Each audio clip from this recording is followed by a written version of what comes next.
The building to your left is the old New York County Courthouse, better known as Tweed Courthouse, one of New York's greatest civic monuments. The courthouse was the first permanent government building erected by the city after the completion of City Hall. The building is notable not only for the unparalleled artistry of its design and decoration, but also for its association with one of New York's greatest political scandals. The location had previously been occupied by the public commons and a poorhouse. Tweed became one of the wealthiest New Yorkers of the day by using the construction of the building as a pretext to embezzle millions of dollars from the city government and the public. A series of disruptions culminated in the trial of Boss Tweed in an unfinished courtroom of this building in 1873. In 1876, Idlitz was commissioned to complete an expanded design, redesigning the neoclassical interiors of Kelham with rich polychrome effects in Romanesque revival style. The expanded design provided 30 monumental courtrooms ranged around the central three-story octagonal rotunda. The Tweed Courthouse was finally finished in 1881, more than 20 years after work began.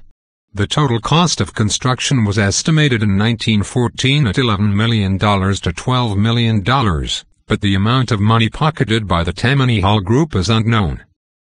In 1927, the county court moved from the Tweed Courthouse to the new New York County Courthouse a few blocks north on Center Street. In the spring of 1999, John G. Waite Associates began the $85 million complete restoration of the building. The firm carefully removed as much as 18 layers of paint to reveal the original brick walls and cast iron in order to recreate the original paint colors. The skylights and structure of the roof over the rotunda were replaced, marble and glass-tiled floors were restored, and additional detail was carved into the capitals of the exterior columns at the portico, where the sheer-to-way entrance steps were replaced. The original ventilation shafts in the building's walls were used for modern heating, ventilation, and air conditioning (VAC) systems, to maintain the appearance of the interior spaces. In addition, the front steps, which had been removed to accommodate the widening of Chambers Street, were restored. The Guide to New York City Landmarks characterizes the building as containing some of the finest mid-19th century interiors in New York. The painstaking restoration of the building to its original form and decoration was intended to prepare it for its new role as a museum. However, the Bloomberg administration chose to house the New York City Department of Education, with offices and classrooms also occupied by Innovate Manhattan Charter School.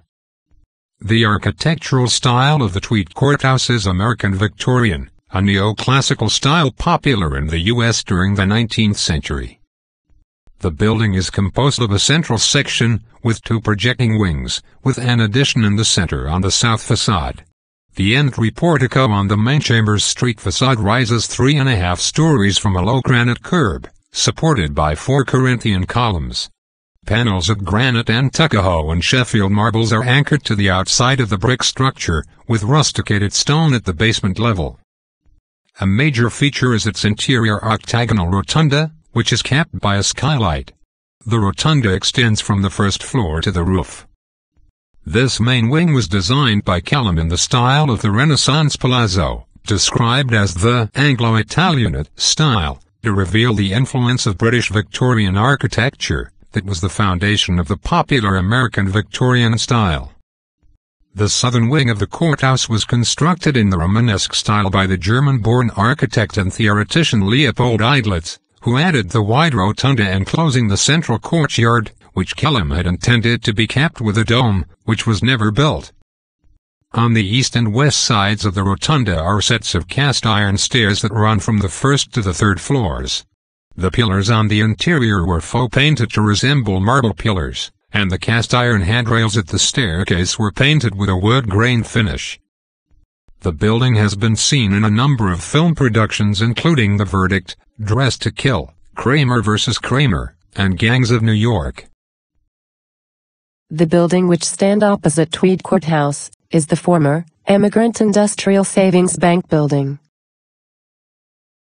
The Emigrant Industrial Savings Bank building was built in 1909 to 1912 and was designed by Raymond F. Olmerl in the Beaux Arts style.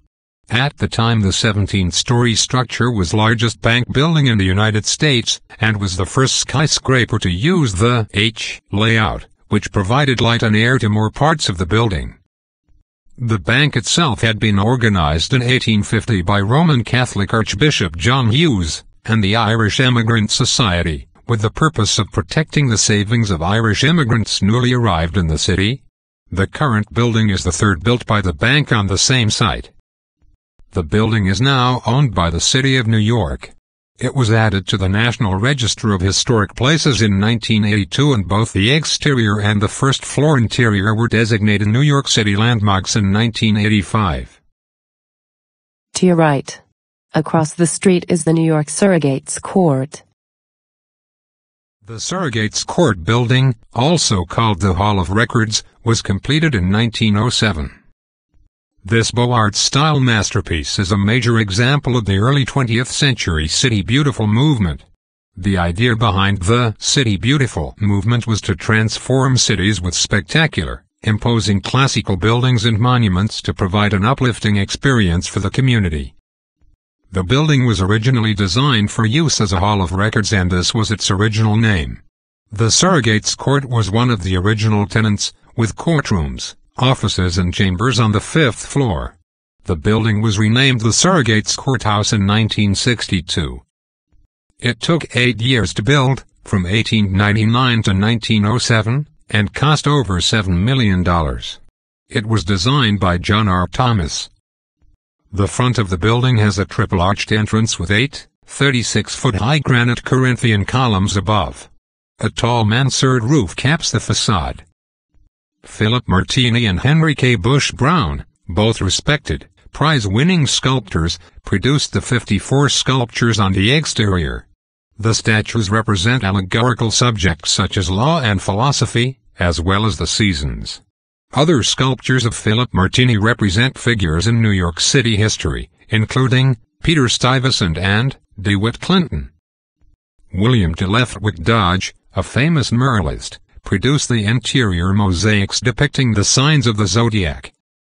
The ornate courtrooms are decorated in gilded plaster and carved wood paneling in Santo Domingo mahogany and English oak. Other lavish interior decoration includes chandeliers and detailed bronze doorknobs. An enclosed courtyard in the interior of the building extends from the 1st to 3rd floors with a skylight on the 4th floor. The interior is a popular site for filming and can be seen in dozens of movies and commercials. The Surrogates Court handles all probate and estate proceedings in the state of New York. All wills are probated in this court, and all estates of people who die without a will are handled in this court. Unclaimed property of the deceased without wills is handled by the judge of this court. Each of New York's 62 counties has one surrogate judge, with New York County having 2, and Kings County having 2 since 2006. Surrogate Court is a designated New York City landmark.